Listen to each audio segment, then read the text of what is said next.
안녕하세요. 요. 네, 반갑습니다. 어떤 문제가 있으셔서 연락 주셨을까요? 제가 저기 이 건설회사에 예, 저 돈을 좀 투자를 했는데 네. 지금 매월 회수 그런 게 지금 한 6개월이 지났거든요. 근데 회수를 못 오고 있어가지고. 아, 그래요? 처음에 얼마를 빌려주셨습니까? 7천만 원을 빌려줬거든요. 7천만 원을 투자했다. 네네. 투자하고 뭐 언제 돌려받기로 하셨어요? 그러니까 작년 9월 18일 날 투자하고 이제 작년 10월 달부터 월 5개월에 걸쳐가지고 네. 그 7천만 원을 그 회수하기로 하고, 그렇고 또 거기에 이제 부가가치금이라고 예, 그것도 7개월에 거쳐서 이렇게 회수하기로 했는데 그게 네. 지금 회수가 안 되고 있어가지고. 아, 부가가치라는 거는 이제 투자에 대한 수익을 네네, 말씀하시는 그렇죠. 거네요. 네네. 이제 알겠습니다. 예. 네네. 그럼 10월부터 해서 하면 이미 거의 다 받으셨어야 되는 것 같은데. 그렇죠. 받고도 남았어야죠. 아, 그래요? 그럼 못 받고 네. 있어서 알겠습니다. 저희가 권윤주 변호사님과 함께 이 말씀해 주신 내용 함께 들었거든요. 네네. 어떻게 해결할 수 있을지 좀 더 꼼꼼히 짚어보겠습니다. 인사 나눠보시죠. 네, 안녕하세요. 권윤주 변호사입니다. 예. 네, 그 지금 말씀해주신 것은 법인에다가 지금 금액을 지급하셨는지 아니면 개인에다가 지급하셨는지요? 법인은 아니고 이제 예. 이제 법인은 법인일 거예요. 근데 그것까지는 이제 건설회사니까 이제 네. 건설회사 명칭이 있으니까요. 예, 근데 실제 그러면 계좌로 송금하셨을 때 받는 사람 계좌가 개인 계좌였나요? 아니면 법인 계좌였나요? 개인 기자였습니다. 개인 계좌요? 그러면 그 약정서에는 뭐 약정서 같은 거 문서가 있으세요? 예, 약정서 있습니다. 약정서에는 상대방이 법인으로 나오나요? 아니면 개인으로 나오나요? 그냥 션풍 건설이라고 하고 개인 이름으로 나오거든요. 주식회사 뭐뭐건설 대표이사 네. 누구 이렇게 그다음에 도장은 아니지. 법인 도장 이렇게 들어가 있나요? 아니 법인 도장이 아니고 일반 그 저기 일반 개인 인감증만. 개인 인감 증명서에 개인 네네. 도장. 그러면 그 약정서 내용이 뭐라고 돼 있나요? 원금을 차용해서 뭐 원리금으로 얼마 이자를 얼마 네네. 이렇게 갚겠다고 돼 네. 있나요? 예. 그래요? 그러면 그 투자금에 대한 뭐 투자라고 하시면 보통은 저희가 돈을 빌린 거는 차용금이라고 하고 투자라는 건 어떤 사업의 성패에 따라서 그 수익금이 발생하는 것이 이제 그걸 주겠다라는 내용인데 그 내용이신지 아니면 단순한 차용금이신지. 이제 원금인 그 7천만 원에 대해서는 예. 그냥 금년 2월까지 완납을 하고, 그리고 거기에 이제 부가가치금은 3월 달부터 9월까지 이렇게 해기로 그렇게 약정서가 되어 있거든요. 그러면 지금 매월 그 갚기로 한 금액이 정해져 있고 일정 네네. 원금이 다 상환된 이후부터는 명목을 부가가치금이라는 이제 네. 제목을 붙여서 또 정확하게 일정 금액을 그러면 네. 원리금 플러스 새로운 그 투자금이라고 볼 수 있는 금액도 아예 고정이 된 금액이네요. 네네. 그러면 사실 사업의 성패에 따라서 뭐가 변동이 되고 그 금액이 뭐 안 줄 수도 있고 줄 수도 있고 이런 내용이 아니라 아예 네네. 정해진 금액이다 이런 말씀이시죠. 네. 날짜까지 다 정해져 있거든요. 그러면은 이런 금액을 투자하실 때 저희가 보통 큰 금액을 주게 되면은 거기에 대한 담보를 설정하거나 연대 보증을 하거나 그런 거는 없으셨어요? 제가 뭐 좀 잘 아는 분이길래 예. 누구 통해서 아는 분 좀 잘 아는 분이길래 그냥 예. 믿고서 그냥 했거든요. 그러면 그 해당 채무자 쪽 돈 빌려간 사람들 쪽에서는 지금 뭐 투자를 할 만한 어떤 보시기에 좀 하고 진행하고 있는 사업이 있으셨어요? 아니면 건설을 하고 있는 뭐 현장이 있다든가 뭐에 대해서? 그러니까 건설 이제 같이 다녀보기도 했는데 예. 건설 현장도 몇 군데 가보고 뭐 여기저기 투자한 데도 있고 그리고 그분들하고 이제 가끔 이제 모임도 하고 그분 집에도 가보고 그런 상태로 믿고서 했었거든요. 그러면 그래가지고 그분들이 시공사라고 볼 수 있는 건가요? 아니면 시행 사업을 하려고 이 현장 저 현장을 알아보고 있는 그런 단계였을까요? 아니 알아보겠는 거 아니고 시공자로 시공사. 그럼 기존에 하는 다른 건설 현장이나 건축 사업 진행되는 사업 물건지는 아는 거 없으세요? 전혀? 그 한 분은 저 예. 건설 현장을 하다가 지금은 저거 하고 그러고 많고 그러고 현장이 한 서너 군 세 군데 정도 있더라고요. 세네 군데에 대해서 지금 공사하고 있는 게 있으시다는 얘기시죠? 그 상대방들이. 네, 한 군데는 지금 뭐 이제 철거하고 예. 그러고는 했는데 빨리 저기 일이 진척이 잘 안 되는 것 같아요. 그래요? 그 상대방 건설 법인이면 그 건설 등록된 사업자인지 인터넷으로 바로 확인이 되는 그런 자격 여부를 확인할 수 있는데 그런 건 모르시죠? 그 예, 업체가. 그런 건 저는 뭐 그런 건 잘 모르고. 그러시구나. 그러면 지금 보통 저희가 이제 믿고 진행했다라고 하는 말씀은 어쨌든 지금 진행하는 사업장도 여러 개가 있고 잘 네. 알고 소개받은 사람이기도 해서 이제 네. 그냥 신뢰 관계에 의해서 돈을 빌려줬다라는 네. 얘기시죠. 네. 그래서 지금 제가 만약에 요 한 달이 벌써 그 돈을 빌려주신 건 19년 9월이잖아요. 근데 네네. 그 다음 달부터 바로 못 갚은 것 같은데 네네. 요거에 대해서 바로 못 갚았을 때 상대방한테 돈을 달라 했을 때 뭐라고 하던가요?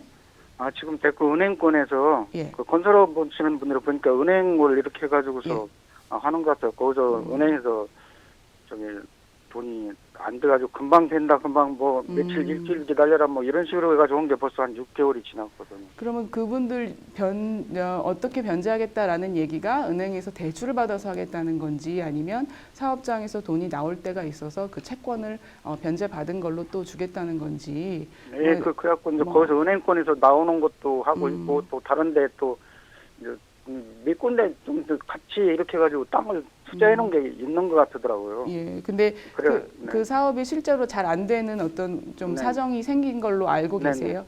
예, 그렇습니다. 사업 진행 과정에 대해서 혹시 구체적으로 더 뭐 듣고 같이 참여해가지고 뭐 어떤 사업이 어그러지고 이런 내용에 대해 더 아는 건 없으시고요? 예, 그런 건 저는 뭐 알 수가 없고요.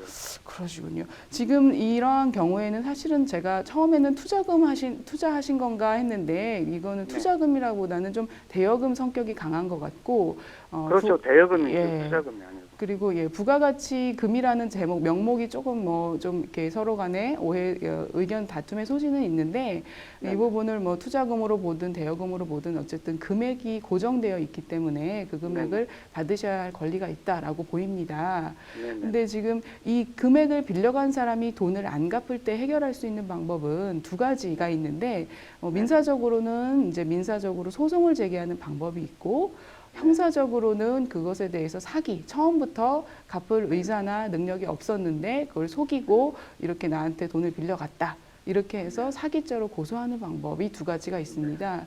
근데 문제는 이렇게 민사와 형사가 이렇게 애매하게 걸쳐져 있는 부분에서는 이 사람이 상대방이 처음부터 기망 의사를 가지고 이제 이거를 빌려간 건지 아니면 본인은 정말 갚으려고 했는데 이제 사업이 좀 실패하고 예상 밖의 일들이 벌어져서 본인 의도와 달리 좀 사업이 잘 안 되는 바람에 돈을 못 갚은 것인지 이거에 대해서 그런 것 같아요. 제가 보기에도 그런 것 같아요. 예, 그래서 이런 상황에서는 사실은 조금 더 자료 수집이 필요한데 예를 들면 다른 현장이라든가 그 채권 채무로 더 받을 돈이 2019년 예를 들면 10월 당시에 바로 다음 달이잖아요.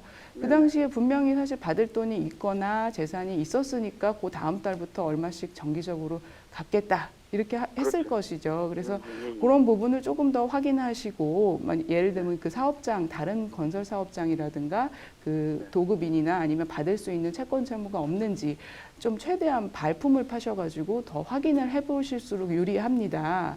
그래서 형사기관에다가 지금 일단은 내가 돈을 하나도 못 받았으니까 이거는 사기다.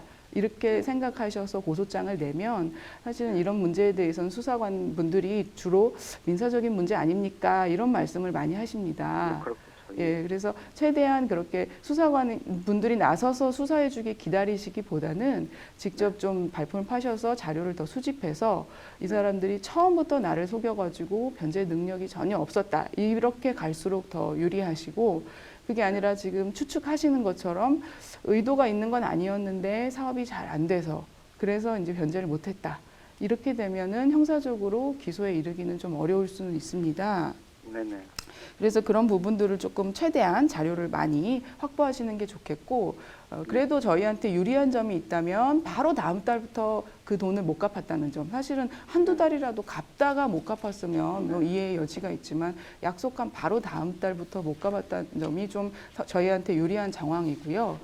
상대방한테는 유리한 정황은 어찌됐든 그 사람들이 하던 일, 그 건설 사업이든 뭐 시행 사업이든 간에 그 일을 계속 하려고 하고 또 해왔다. 이 부분은 저희한테 좀 불리한 정황입니다. 그래서 그거를 형사 고소 때는 그런 걸 좀 감안해 주셔야 되고 민사적으로는 돈을 못 받은 게 확실하니까 그거는 네. 당연히 승소 판결 받는 데는 문제 없다고 보입니다. 네. 근데 문제는 그 판결문을 가지고 결국은 강제 집행할 대상 재산이 있어야 그걸 가지고 실제 변제가 이루어질 텐데 지금 다행한 점은 다른 현장을 좀 알고 계신 것 같아요. 네네. 그래서 건설 현장 중에 다른 현장 알고 계신 데가 있다면 그 현장이 지금 준공된 게 마무리된 게 아니라면 그 현장에서 상대방이 받을 어떤 공사대금 채권 가압류나 아니면 미등기된 아직 완성되지 않은 건물에서도 기둥 주벽 그 천장 이렇게 구조가 완성이 되면 미등기 건물에 대해서도 그 가압류가 가능합니다. 네네. 그래서 강제 집행할 대상 재산을 더 많이 최대한 확보하셔서 민사소송을 승소하시는 게 중요한 게 아니라 강제 집행할 대상을 찾으시는 거 그게 제일 중요하고 그 대상과 같이 가압류와 민사소송이 같이 진행되는 것이 제일 좋고요. 그래서 그 과정에서 상대방 재산을 찾는 거 요게 관건일 것 같습니다. 네. 예. 네, 이렇게 유리한 점, 불리한 점을 각각 말씀드렸고 방법을 좀 말씀드렸습니다. 우선 네. 자료 수집을 좀 더 하셔서 네. 말씀해 주신 대로 네. 고소를 좀 진행하시는 게 어떨까 싶습니다. 네. 네, 아무래도 기간이 또 길게 걸릴 테니까 얼른 좀 정리해서 진행하시는 게 좋겠습니다. 저희 이렇게 조언 드릴게요. 네. 제가 이 일 때문에 지금 다른데 지금 건설 쪽에 지금 내가 네. 일일 근로자로 일을 했었거든요. 예, 예, 그러다가 이것 때문에 이제 이분들이 네, 일할 시간도 그러니까 자기네들 좀 태워가지고 현장도 다니고 그래가지고 제가 차도 노후돼가지고 네. 그래가지고 차도 이번에 그 당시에 차를 구입을 했는데 그분들이 저기 활보도 자기네들이 내준다고까지 다 그거는 구조했는데 그것도 한 푼은 안 내주고 저를 계속 막 여기저기 지방 데리고 다니고 그랬거든요. 그러셨군요. 그래갖고 지금 제가 지금 이 건 때문에 신용불량자까지 된 상태거든요. 그럼 얼른 진행을 좀 하셔야 되겠습니다. 네, 그 차량에 대해서는 근데 혹시 약정서에 내용이 들어가 있는 건지 아니면 아니, 말로만 있었던 건가요? 그거는 이제 그분들하고 이제 뭐 말로만 이렇게 하신 예, 거예요? 말로만 해가지고 한 거. 그거는 약정서에 들어간 건 아니고. 그러면 한 번이라도 상대방 쪽에서 할부금 갚아준 한 적이 번도 있나요? 한 번도 내준 적이 없습니다. 그러면 조금 입증 자료가 좀 더 추집이 될수록 좋게 입증이 좀 완벽하게 됐으면 좋겠습니다. 예. 네.